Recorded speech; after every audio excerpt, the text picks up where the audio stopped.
In this video, we're going to talk about horizontal translations of sine and cosine. But before we talk about translating them, I wanted to make sure we started by talking about what it is we're translating. So we're translating what we call a parent function. So that's the simplest form of the function. That's what we are looking for when we look for a translation. So on a sine graph, we are looking for a function that starts at 0, 0, goes to its maximum, goes back to the center, goes to its minimum, and goes to its maximum.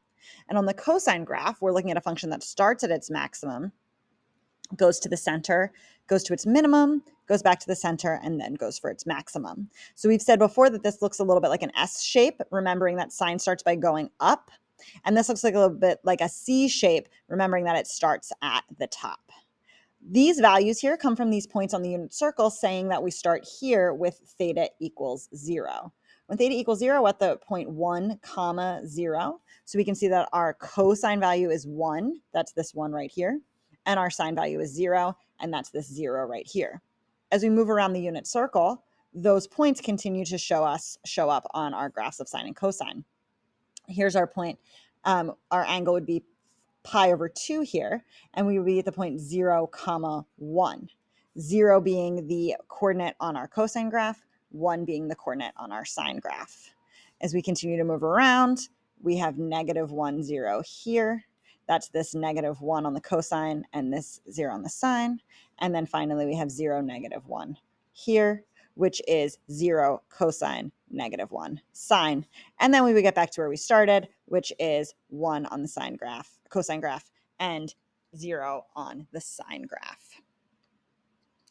What we want to look at is what happens when we make a translation. So what if we started at negative pi over 4? So normally we would start here. So if we went back by pi over 4, we would start right here. So that y coordinate is a little less than 0.75, and that x coordinate is actually the same because we were looking at a pi over 4, 45, 45, 90. So they're both a little bit less than 0.75.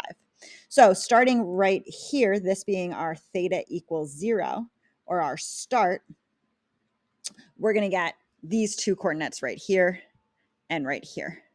Now, remembering back to our parent function, that's not what we're used to seeing when we see a sine wave. That's not starting in the center or starting at the top or the bottom. Same for cosine. We're not starting at the midline, and we're also not starting at the top or the bottom. So we want to see, where did this translate to? Where did we start?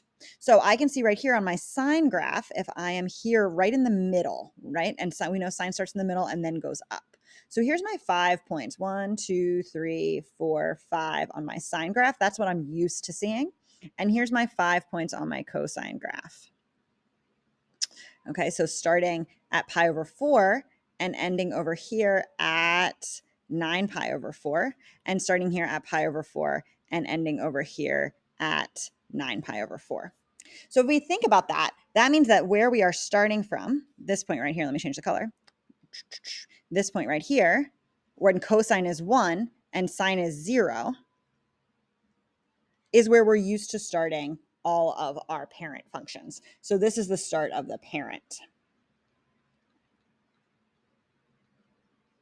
Okay, and to get to the start of the parent function, and then of course move around our 2 pi, to get to the start of the parent function, I have to go a distance of positive pi over 4.